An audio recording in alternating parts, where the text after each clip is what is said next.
Good morning, Collective. Tarot.flo here today to give you another daily collective message.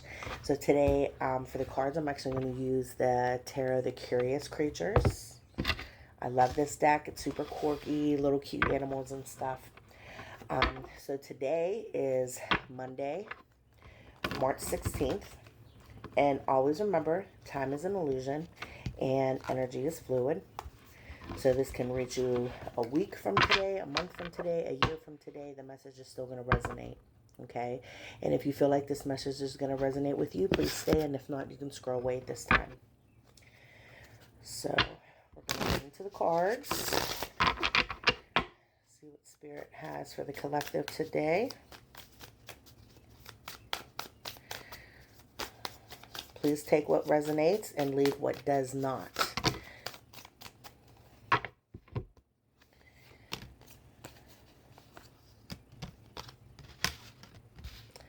I heard it's go time, especially this week. We have so many amazing energies coming in for the collective this week. We have the new moon in Pisces on the 18th. Mercury goes direct on the 20th. And then we also have a spring equinox, which is also the first day of Aries, and the new year on Saturday the 21st. And I feel so much more momentum coming for us this week that it's not only going to full throttle us or project us onto the timeline that we're supposed to be on at this time, but excuse me, I'm also getting a sense of like, okay, we were waiting for the right time. We were waiting for, excuse me, something to make it feel right.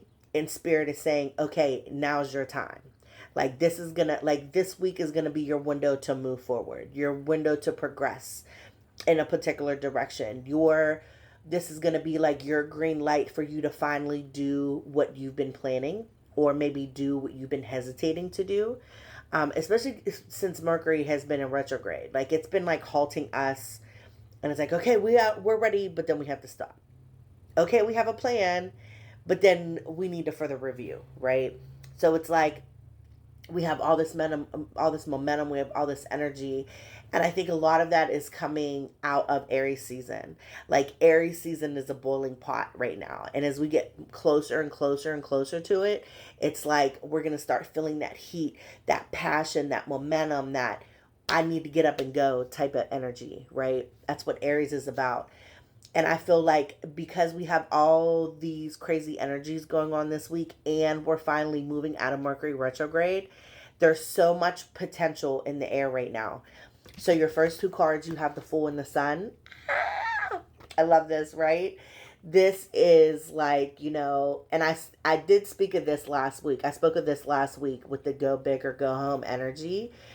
And then we have the Sun here, so it's like you're going to be successful, you're going to be recognized, you're going to be put out into the forefront, but not only that, but this is like your happy period. You might have to start all over again. You know what I mean? You might have to reinvent yourself, you might have to rebrand yourself, but look at you. Like you go from here, like, okay, we're just going to jump, we're just going to leap, and everything's going to be okay. And then there's also a red feather here too. I love that. It's giving like Aries energy here with like the first astrological sign of the year, right? And then it's like, once we move through these energies and we come into summer, it's like a lot of us are going to come out the shell. A lot of us are going to get that recognition we deserve. A lot of us are losing weight. We're glowing up. And so now we are wanting to be seen. I think for a lot of people, in the past it was, oh, I don't want to be in the forefront, I don't want to be in the limelight, I don't want to. And I think a lot of us now are kind of like moving into the space of like comfortability and confidence. If you guys haven't noticed, I did dye my hair. I dyed it like midnight plum. So this year in 2026, I'm reinventing myself. um, I still plan on cutting my hair, you know what I mean? But I did dye my hair. So if it looks black, it's just a little darker. But when I'm out in the sun, you could see like a little bit of purple in it too. But I feel like so many of us are doing that right now. I feel like so many of us are, trying to find how we can learn to become that new version of ourselves, you know? And then especially here with the sun too, I feel like this is a lot of like healed masculinity. You know what I mean? Like it's no more toxic masculinity. 2025 was because it was the year of the snake. It was a lot of releasing the veil around deception, especially that narcissist archetype, that, you know, that type of toxic programming that the collective was so used to.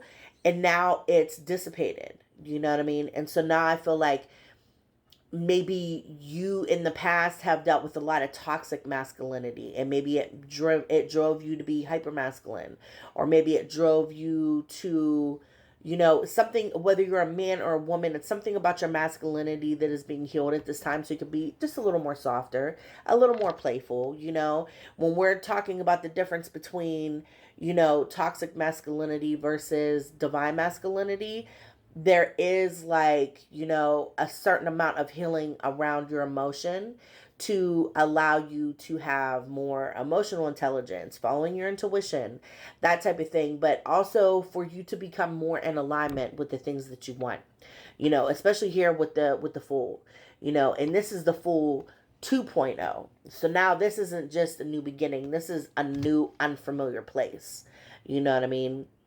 And I feel like for those of you that are starting to recognize the difference between toxic masculinity versus divine masculinity, I feel like this is really bringing you to the forefront of understanding how to discern between, like, your ego and your intuition. So I feel like that's really big, especially allowing yourself to follow your intuition. Like, following intuition has a lot to do with surrendering. It has a lot to do with you giving up expectation or the need to control things. And that's like a masculine response. So a lot of healing around the masculine energy right now, which is really good to see. And then we have the Empress and we have the Page of Cups. Oh, guys, this is so beautiful. This is procreating with the universe. If you're not, and this actually came up last week too with the Empress and the Fool. So, you know, if you're not already planning to be pregnant, or if you don't want kids, whatever the case, if this isn't child conception, this is like ideas, downloads, you procreating with the universe and allowing yourself to bring new opportunities around this new potential this week, you know. And especially with the Page of Cups here, like someone's getting good news.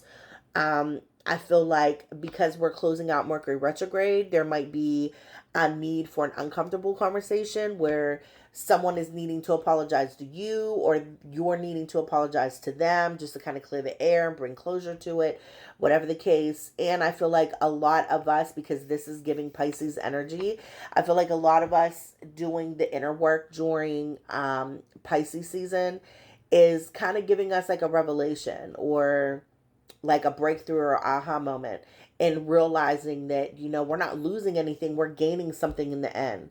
And I feel like that's what this is. You know what I mean? Like, Pisces season is so deep and it can be so heavy, but I also feel like, you know, even though we are releasing and we're purging and we're cleansing ourselves off, there's so much to gain out of that process. You know, a lot of you could be going through spiritual awakenings for the first time, cultivating your spiritual gift, understanding how to use it, understanding what your niche is, right? If you're looking to start like a spiritual business, doing something online, that type of thing, I'm hearing create a niche, create your own lane, right? Something that is not, you know, someone else's, but specifically yours, whether it's a business model, how to trademark it, whatever it is. This is a specific message for someone. But I'm really loving the energy here, guys.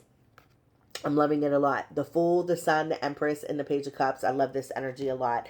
This is truly giving new beginning for this week, especially as we are coming into the spring equinox and the New Year's come the weekend. So, like I said in the beginning, now is time, and I'm hearing go. I'm hearing go, go, go, go, go, go, go, by Common.